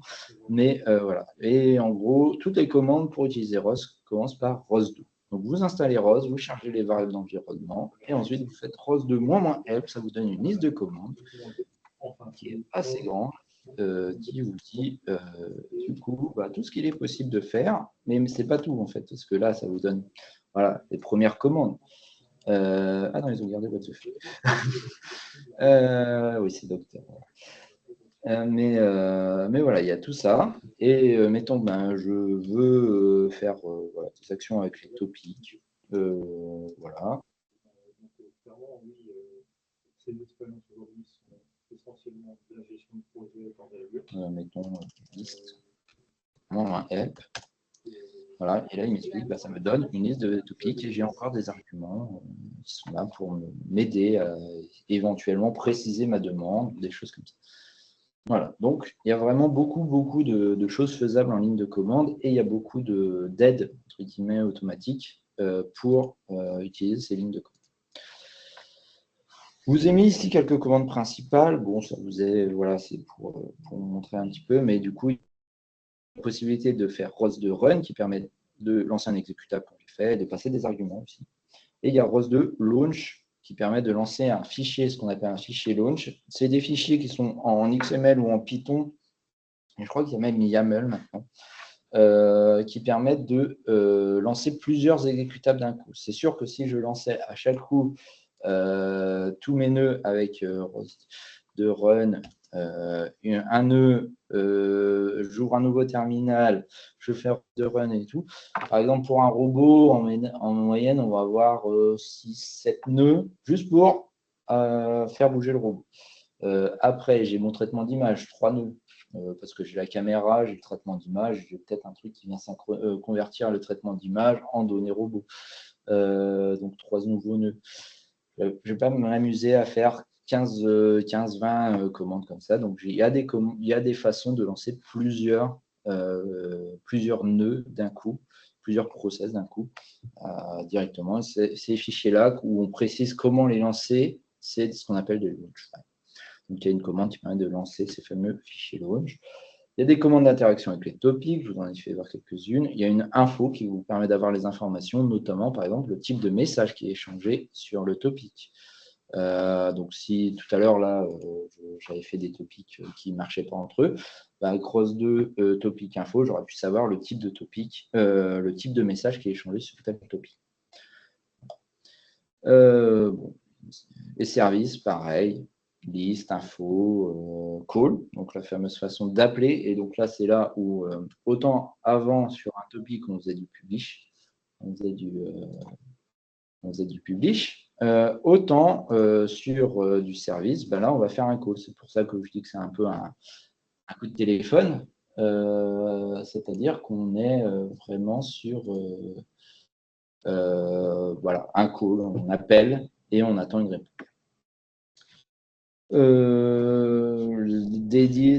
Des commandes directement sur les nœuds, donc connaître quel nœud tourne sur le réseau, ou même des infos sur le nœud. Et du coup, ces infos-là vont vous dire quel service il a, quel publisher, subscriber il fait. Éventuellement, en allant chercher un peu dans les détails, on peut trouver les IP sur l'IP sur laquelle il échange, ou les PID dans lequel, pour le process. Voilà, quelques exemples de lignes de commande qui permettent déjà de se faire un petit peu la main avec ROS. L'autre outil, ça va être Airvis2. Airvis2, c'est l'outil de visualisation. Et cet outil de visualisation, il fournit énormément d'informations déjà préparées. En fait, c'est déjà préparé. C'est-à-dire qu'en gros, quand on va vouloir visualiser une image, on peut directement visualiser l'image. Voire même, on peut la projeter en 3D. Si on a une image 3D, on peut la projeter directement en 3D dans le système. Voilà, il y a des repères géométriques. On peut gérer des repères géométriques. On peut afficher des nuages de points, des images, des laser scans. Voilà, bon, je vais lancer juste pour le fun. Mais voilà, donc il y a un certain nombre. Et là, j'ai pas mis tous les plugins qui existent, mais voilà. On peut afficher un certain nombre d'informations déjà, des twists qui sont des vitesses, on peut afficher des cartes 2D, des marqueurs interactifs qui créent automatiquement des topics quand on les déplace. Du coup, voilà, on peut en afficher, il faut que je crée un peu plus de trucs. Et on peut avoir un certain nombre de... On a déjà lancé un certain nombre de nœuds, par exemple de caméra, et du coup, on peut directement filtrer par topic et du coup, il va nous proposer directement les topics préconfigurés, enfin les éléments préconfigurés par rapport à ce qu'on affiche ici. Donc, c'est vraiment un outil qui est très, très puissant. Et pour moi, c'est un des intérêts principaux de ROS. C'est vraiment qu'on ne se prend pas la tête à faire un visualisateur particulier pour chaque truc. C'est que ROS fournit déjà énormément d'informations. Et une fois qu'on a maîtrisé un peu comment ça fonctionne, ça va très vite d'ajouter des éléments. C'est Thunderbird. Voilà. Et le dernier outil que je veux montrer, c'est RQT. RQT, c'est ROS Qt, Qt, peu importe comment vous appelez cette librairie qui vient de faire des interfaces graphiques. Mais du coup, on a déjà un certain nombre, pareil, de plugins qui sont déjà créés pour faire des actions avec ROS. Par exemple, je veux bouger une plateforme mobile. Et j'ai quelque chose qui vient publier directement des topics. Voilà. Je vais vous montrer. On va peut-être tuer les nœuds qui tournent depuis un moment. Rose de topic echo. Et du coup, là, si je crois que j'ai. Voilà. Tac. Et du coup, j'ai quelque chose qui me publie. Alors, c'est un message twist, donc c'est une vitesse, mais voilà, qui me permet de faire de la publication et du coup, potentiellement du pilotage de plateforme directement via une interface graphique que je n'ai pas développée. Hein, ça se trouve directement. Je crois que même celle-là, elle est de base. Pareil pour les publishers. Il y a un certain nombre de... Là, je vous ai fait voir des publishers en ligne de commande, mais il y a possibilité de faire des publishers directement via une interface graphique. C'est beaucoup plus simple pour rentrer les différentes données, si vous voulez rentrer des données. Plutôt que de connaître le format dictionnaire Python et de connaître le contenu du message plus ou moins par cœur. C'est pas forcément très simple. Donc là, vous avez possibilité de le faire avec une interface graphique. Et il y a possibilité de préciser la fréquence de publication. Enfin, ouais, il y a énormément de choses. Et pareil, notre graphe là, hop, je l'ai aussi directement. Tout à l'heure, j'ai tapé la commande RQT graph. Ça veut dire que je lance ce plugin en standalone, mais je peux l'intégrer directement dans RQT. Voilà. Pour le troisième outil sur lequel je voulais parler, donc c'est les trois outils qui, pour moi, quand on utilise ROS au début, nous aident beaucoup pour tout ce qui est debugging, pour tout ce qui est information. Voilà. C'est vraiment le dernier, mais qui est intégré dans RQT, le dernier, c'est un élément d'RQT, mais qui est assez intéressant pour tout ce qui est enregistrement des données, c'est le RQT back qui vous permet d'enregistrer des données. Bon, je suis en train de publier sur CommandVel. Ah non, j'ai fermé l'élément, mais voilà, donc j'ai une interface graphique qui me dit je vais enregistrer telle donnée sur tel topic, donc là j'enregistre rien. Et si je relance le robot steering, voilà, je vais commencer à avoir des messages qui apparaissent, et qui du coup, là j'ai des messages. Je suis en train d'enregistrer des données et hop, j'ai arrêté. Tac. Donc, là c'est bon, c'est enregistré. Malheureusement, pour fermer et pour pouvoir rejouer derrière, il faut que je ferme tout.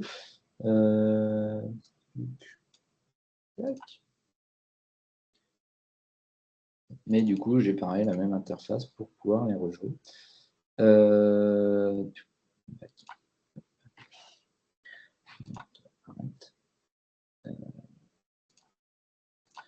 Hop. Tac.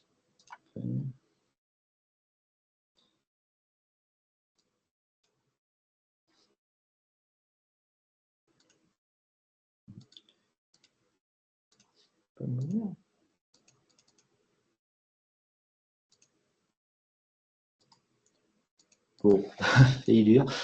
Il va peut-être me dire que no search file or directory. Bon, un truc que j'ai pas, mais normalement ça marche. Si je fais by play, du coup j'ai nommé comment? Et du coup, bon là je vais avoir beaucoup de zéros au début, mais après au bout d'un moment je vais retrouver les données que j'ai eues. Du coup, c'est trop. c'est le système. Mais oui, voilà, bah, là, du coup, on voit que j'ai reçu des données. Ah non, c'est parce que je suis arrivé au bout du bail. Donc, je peux accélérer aussi la relecture des données. Bref, voilà pour vous dire que du coup, il y a tout un tas d'outils qui existent et qui sont vraiment très pratiques. Alors, en 5 minutes, je vais essayer d'aller assez rapidement. Les robots dans tout ça. Donc là, je vous ai montré des outils assez génériques, comment ça fonctionnait. Mais du coup, comment on se sert de tout ça, de ces bases-là, pour ensuite piloter des robots?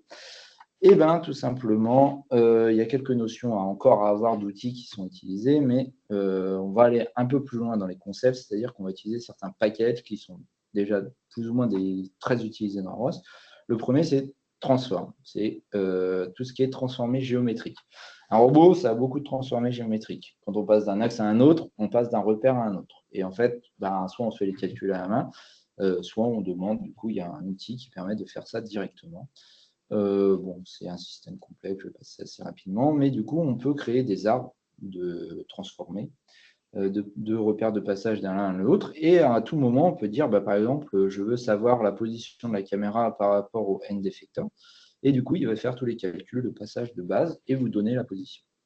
Donc, c'est vraiment un truc, enfin, moi, je ne fais plus de maths moi-même, je fais plus confiance à l'outil qu'à moi pour savoir dans quel sens faut passer les repères. Donc l'architecture, on va passer. Et du coup, quand on a différentes fréquences, ce qu'il faut savoir, c'est qu'il y a un buffer dedans, parce que forcément, quand on demande une position, c'est à un instant T, et la caméra n'a pas forcément la même vitesse de rafraîchissement que le robot. Alors, le robot va probablement aller beaucoup plus vite, parce que c'est basé sur ces données capteurs. Et du coup, en fait, ce que ça va faire, c'est que ça va prendre les dernières transformées. Il y a un buffer interne qui vient prendre les dernières transformées et du coup, faire l'opération à partir de ça. Voilà. Voilà, bon, ça c'est comment on s'en sert dans ROS2. Alors, l'autre élément à bien comprendre, c'est les URDF. Les URDF, c'est un langage qui est, pour l'instant, j'ai l'impression que c'est utilisé que en ROS, mais voilà, il y a des plugins, par exemple SolidWorks peut permettre de générer des URDF.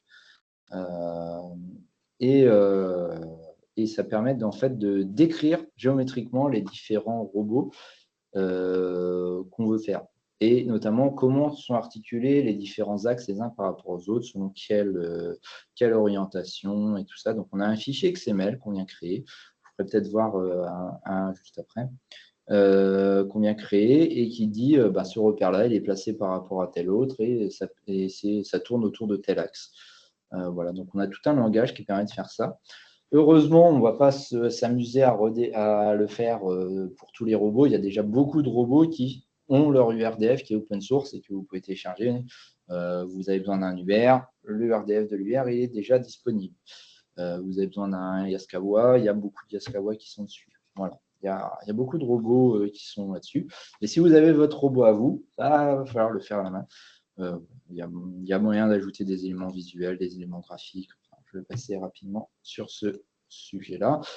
On peut vérifier les URDF. Voilà.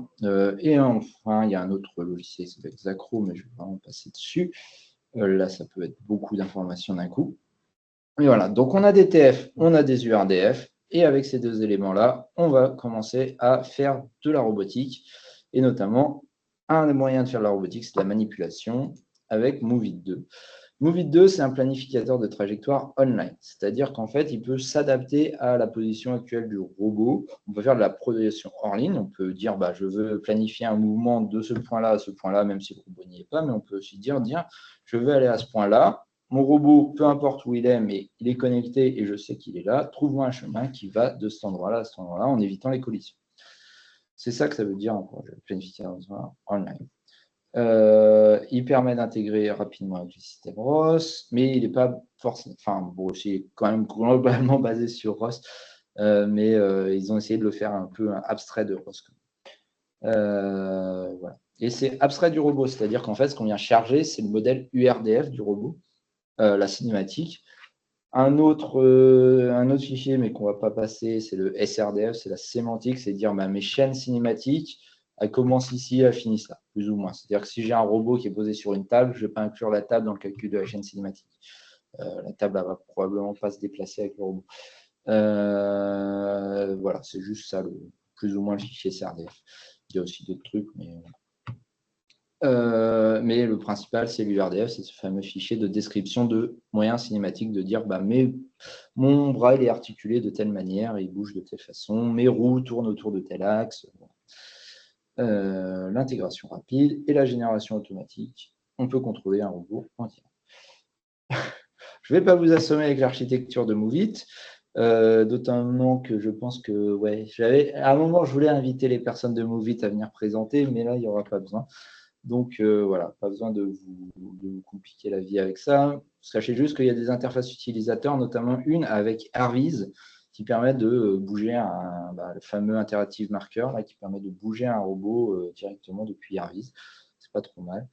Voilà, bon, après l'architecture globale, sachez qu'il y a un truc qui calcule les détecteurs de collision, il y a quelque chose qui planifie un chemin, voilà. Tout ça. Il y a des interfaces utilisateurs, comme j'ai dit, il y a celle de Arviz. Voilà, bon, c'est pour vous montrer à peu près ce qu'on peut faire avec Moveit. Mais voilà, à quoi ça ressemble à peu près quand on utilise Moveit. Donc, on peut prévisualiser les trajectoires aussi sur Arviz directement. Donc, il y a un afficheur de trajectoire. Peu importe les trajectoires qu'on demande, donc soit de la position actuelle ou entre deux positions où le robot n'est pas encore. Donc, on peut vraiment faire ça. On peut faire des mouvements compliqués qui passent par plusieurs points. Voilà. C'est vraiment un exemple typique. Et du coup, si on rajoute des obstacles, du coup, on peut essayer de planifier autour de l'obstacle en disant je veux aller ici. Et du coup, il va prendre en compte l'obstacle et trouver un chemin qui fait le plus. Voilà un petit peu pour Moveit.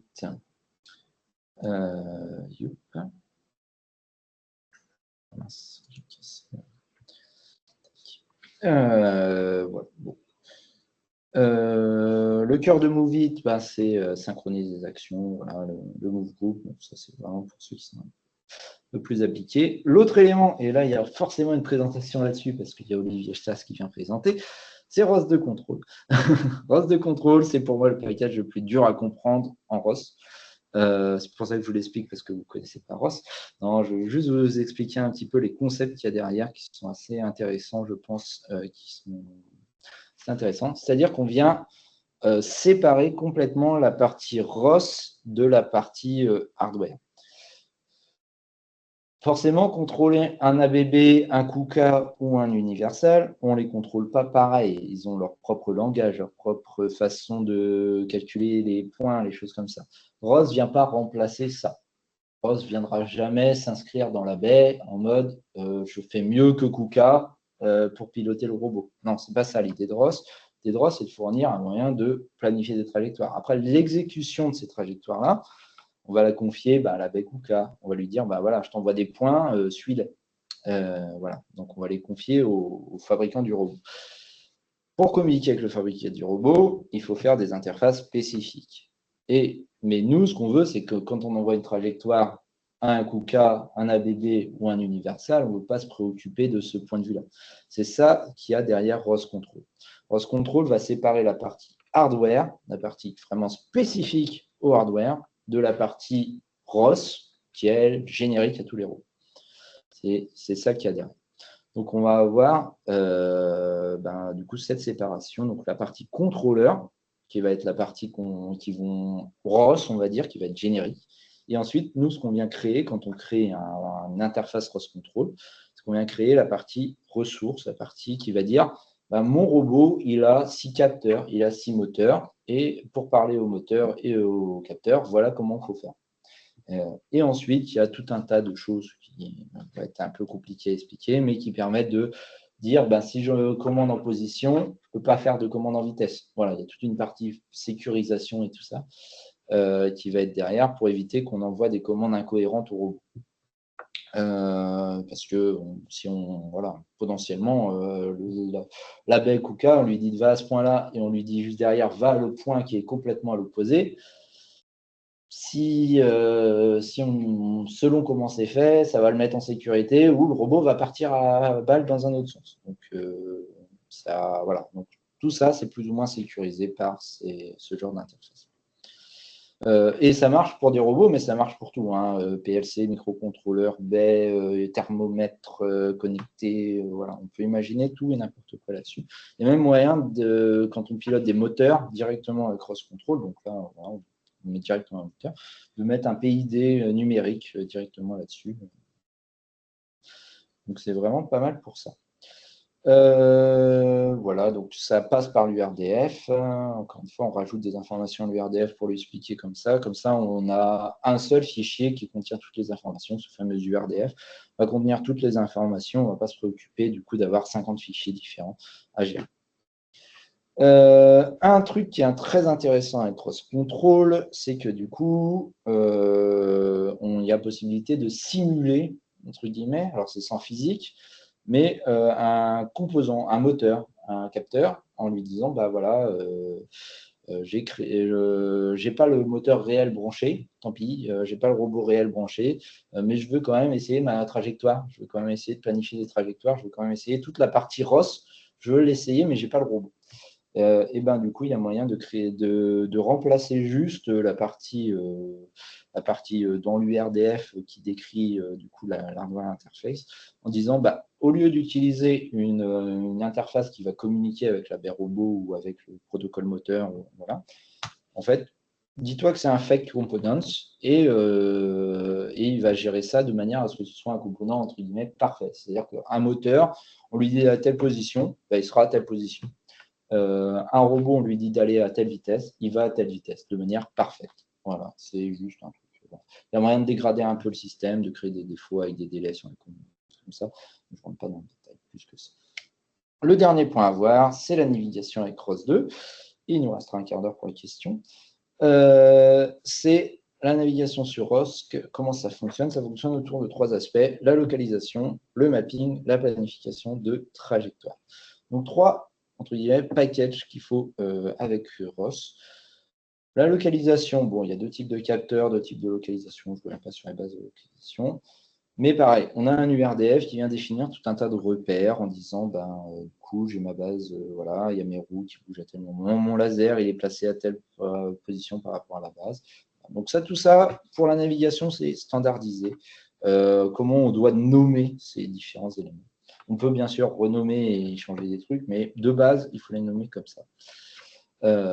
Et ensuite, on vient utiliser des outils qui permettent de localiser le robot. Donc, en navigation, on a 2 aspects. La carte, c'est mon monde, c'est mon environnement. Et du coup, quand je me localise par rapport à mon environnement, je fais une localisation absolue. Donc ça peut être GPS, parce que mon environnement, c'est le monde. Ou ça peut être, je connais ma carte et je viens faire une fusion de données pour savoir où je suis dans ma carte. Ça peut être du Monte Carlo ou des choses comme ça. Et il y a l'autre aspect, ça va être l'odométrie, c'est de combien j'ai bougé, plus ou moins. Et un outil qui est très utile dans ces cas-là, c'est pour la localisation, c'est de fusionner ces différentes données. Et pour ça, on a un paquet qui s'appelle Robot Localisation, qui vient fusionner différents types de données. Voilà, donc odométrie, MU, GPS. Voilà. GPS, c'est pas si simple. Hein. Il y a un peu de travail, mais voilà, mais il y a possibilité d'intégrer des fils de Kalman. Pour régler les fils de Kalman et tout ça, par contre, il ne vous aide pas plus que ça. Hein, donc, il faut toujours régler tous ces fils. Mais il y a cet outil-là qui existe qui permet d'améliorer votre localisation dans l'espace en fusionnant plusieurs types de données. Ensuite, voilà, ça va vous donner les géométries. Ensuite, une fois qu'on est bien localisé, on peut passer à la partie faire une carte. Donc, pour faire une carte, du coup, on va faire du Simultaneous Localization and Mapping, SLAM.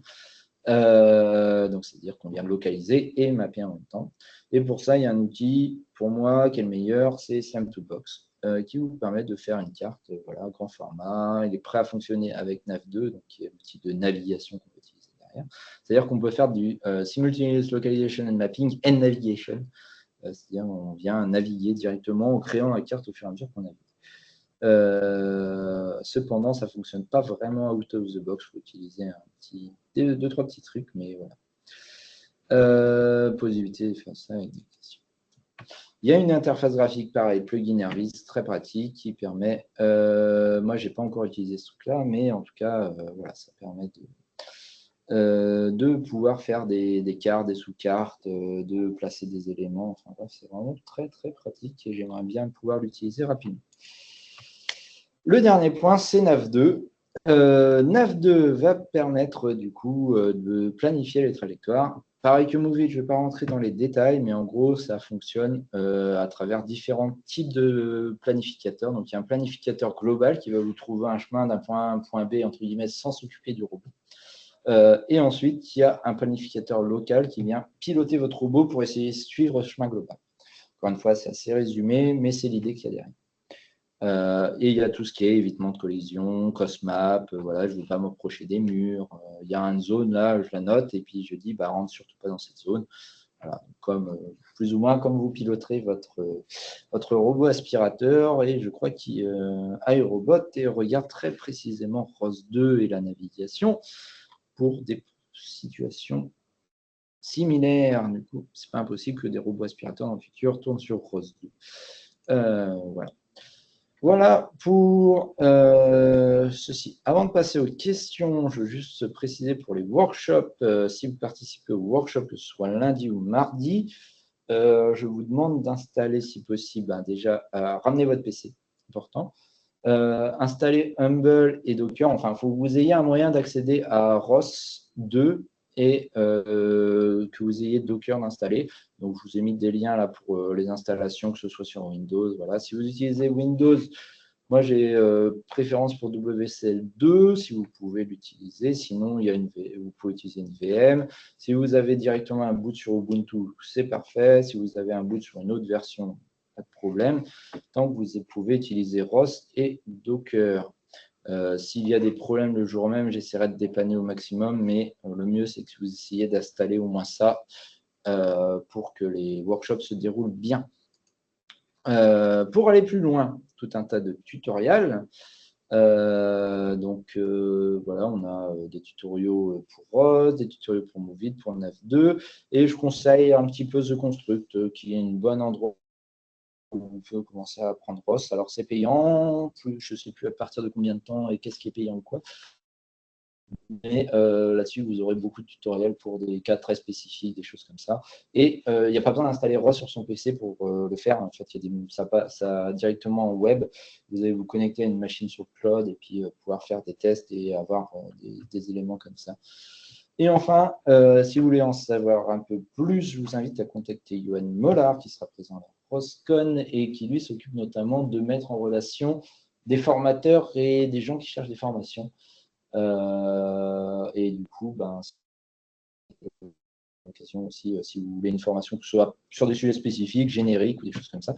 Voilà. Nous, à l'IRT, on est capable de fournir des formations aussi, mais le mieux, c'est de voir avec Johan, parce que si vous n'êtes pas côté Nantes, pas forcément très simple de faire ça, donc il y a possibilité de s'organiser à d'autres endroits. Et je crois que c'est tout pour moi, du coup, je vais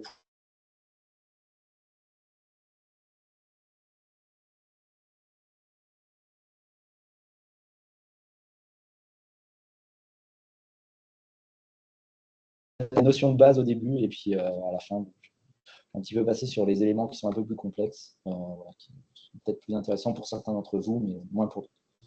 Voilà, merci. Et n'hésitez pas à lever la main si vous avez des questions. Voilà. Je vais peut-être remettre le lien pour télécharger les slides dans le chat. Je ne sais pas si du coup vous les avez, mais tac. Voilà. Vincent, c'est beau pour. Histoire de commencer. Bonjour, merci pour la présentation.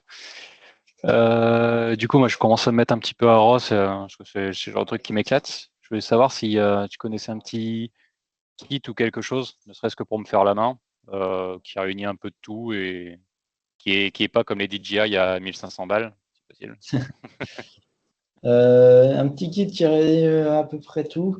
Alors oui. Alors après, je ne sais pas à quel point c'est mis à jour, c'est ça qui m'inquiète un peu. Mais il y a des formations ROS industrielles. Vous ne voyez pas cet écran-là. Comment je peux... Ouais, je suis en train de me former, avec Udemy sur des ROS, sur du ROS, mais c'est vrai que j'aimerais un petit peu de pratique. Ouais. Alors, je sais qu'il y a des trainings. Alors, un certain nombre de tutoriels. Alors, il y a les formations forcément qui sont là. Mais le contenu des formations, normalement, on devrait pouvoir le trouver. C'est ça, Industrial Training, ça doit être ça. Voilà, bah voilà. Oui, c'est pas trop mal. Alors après, je sais pas à quel point c'est mis à jour, vu que moi maintenant je travaille plus directement avec Ross Industrial, donc je sais pas, voilà. Mais là, du coup, il y a de tout. Du coup, le Create Workspace, installer package, package map, topic message service launch parameter, de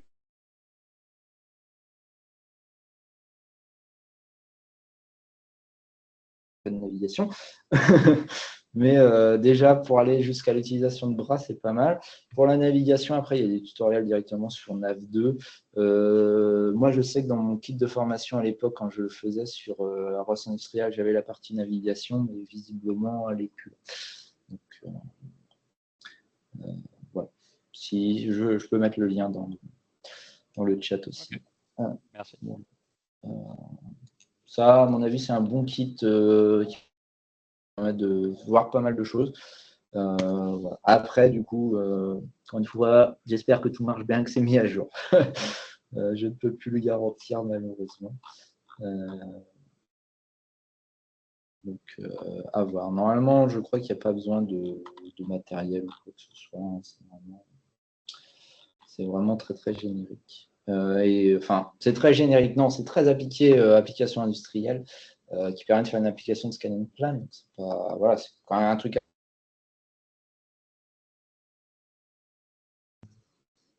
Pardon, j'ai perdu quelques secondes la connexion. J'espère que vous entendez. Mais je disais, ce kit-là permet déjà de voir pas mal de choses. Voilà. Deuxième question, du coup, Abdella, c'est ça, j'espère que je ne me trompe pas dans le prénom. Oui, bonjour Ludovic, merci pour la présentation, c'était très intéressante. En fait, je voudrais savoir si Movit 2 permet de faire tout ce qui est cinématique inverse. Je sais qu'il permet de faire la cinématique inverse pour les bras robotiques, comment dire, de type QK ou des bras électriques, mais ce qui permet de faire manipuler les bras hydrauliques, tout ce qui est type, voilà, mini-pelle, pelle, voilà, ce genre de... Tout ce qui est commande hydraulique, voilà. Ou oui, s'il existe un autre package qui permet de faire ça. Je vais te répondre. Alors, pour la commande hydraulique, je ne sais pas en détail, mais quoi qu'il arrive, Movit, entre guillemets, ne fait pas de commande en soi. Lui, il fait juste de la planification de trajectoire. Donc, c'est-à-dire qu'il va te donner les positions auxquelles mettre tes différentes articulations. Donc, si c'est des articulations linéaires, il peut le faire. Ouais. Il n'est pas forcément obligé de faire des moteurs qui tournent. Donc, il peut te calculer la distance. Après, pour la pilotage et tout ça, on va plutôt être sur du ROS de contrôle.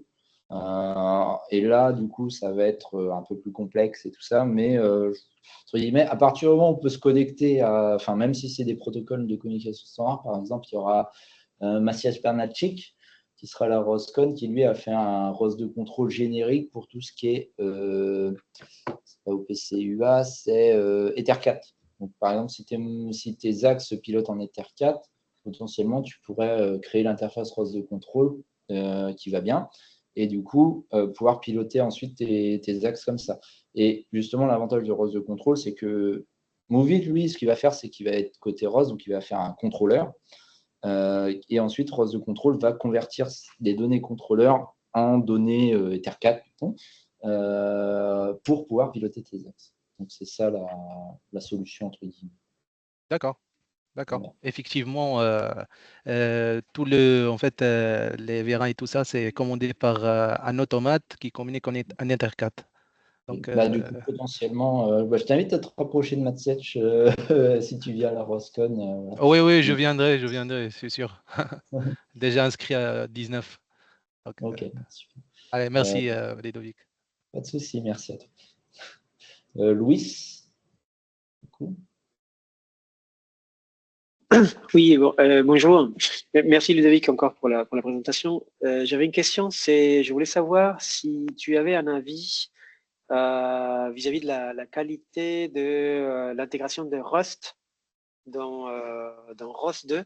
On s'intéresse à la librairie ROS de Rust, qui me semble être la plus complète. Voilà, je voulais savoir si tu avais un avis là-dessus. On avait utilisé Rust pour l'intégration sur ROS 1. Ça marchait très bien. En ROS 2, ça a l'air un peu moins mature, mais voilà, je voulais savoir ton avis là-dessus.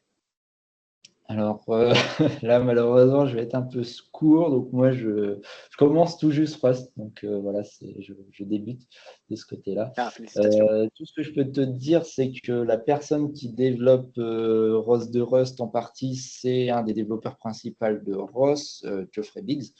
En tout cas, c'est lui qui lead le working group autour de ça. Il y a 2 personnes que je connais très bien en France qui ont participé grandement au développement de la version ROS 1 et de la version ROS 2. Malheureusement, je n'ai plus leur prénom. Alors, il y a le long et je ne me souviens plus du nom de la deuxième personne. Je n'ai plus leur prénom en tête là immédiatement. Malheureusement, je ne crois pas qu'ils viennent cette année. J'ai essayé de les contacter, mais je ne crois pas qu'ils viennent cette année. Voilà, mais bon, malheureusement, je ne peux pas vraiment te répondre sur le niveau de maturité. Je sais que c'est développé par des personnes qui font ça très bien. Donc, j'imagine qu'à terme, ça sera très bien. Peut-être, effectivement, actuellement, c'est encore un petit peu brut. Voilà. Il y a encore peut-être un peu d'éclaircissement à faire pour que ce soit vraiment utilisable tel quel. Bah écoute, si à l'occasion tu as les noms Oui, qui te reviennent, je veux bien les contacts, comme ça on pourrait, ouais, carrément. D'autant plus que s'ils ne sont pas là à l'Horoscon, c'est un peu dommage, je ne pourrais pas parler avec eux. Oui, oui, bah, j'essaierai. Bah, redis-le-moi la Roscon sur le moment, là, je pourrais peut-être plus facilement les retrouver. Du coup. Ça marche. Merci. Pas de souci. Merci. Voilà pour moi. S'il n'y a pas d'autres questions, du coup, je vais vous libérer. Merci à tous. J'espère que ça vous a un petit peu éclairé sur le fonctionnement de ROS. Il y a une nouvelle question, Julien Brisé. Julien, du coup, je te laisse. Oui, bonjour Ludovic, je ne sais pas si vous m'entendez bien. Ouais, moi ça va. Je suis un peu loin. Oui, alors c'était une question que j'ai postée là dans le chat. Je me suis inscrit au workshop la semaine prochaine et je m'apprêtais à installer la distribution de Jazzy sur Ubuntu 24.04. Est-ce que du coup, il faut plutôt que j'abandonne ça et que je parte sur ce que tu as conseillé ou est-ce que ça... Moi, les formateurs, les personnes qui présentent au workshop là m'ont dit 22.04 plus tôt. Jazzy vient de sortir en fait, est sorti le mois là, il y a même pas un mois. Donc leurs travaux sont stables entre guillemets sur Humble.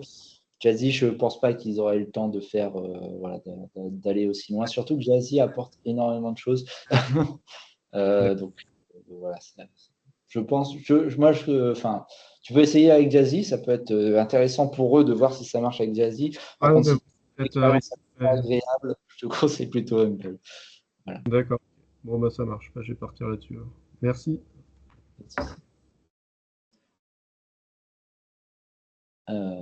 Est-ce qu'il reste encore une dernière question? Ok, et très bien. Je vous remercie tous pour. Oui, excuse-moi, j'avais encore une autre question, c'est Julien. Par rapport au support de Windows, est-ce qu'il y a des limites sous Windows par rapport à Linux sur tout l'écosystème ROS ou non? Alors, théoriquement, non. En concret, moi, je trouve ça vachement plus difficile de développer sur. Alors, peut-être c'est lié parce que j'ai toujours développé sur Linux, mais j'ai beaucoup plus de mal à développer sur Windows. Et je déteste le langage PowerShell, donc PowerScript. Déteste. Pas un grand mot, mais j'ai beaucoup de mal à réussir à maîtriser ce truc-là. Donc, je suis plutôt fan de Bash. Voilà. Ok, ça marche. Merci. Pas de souci.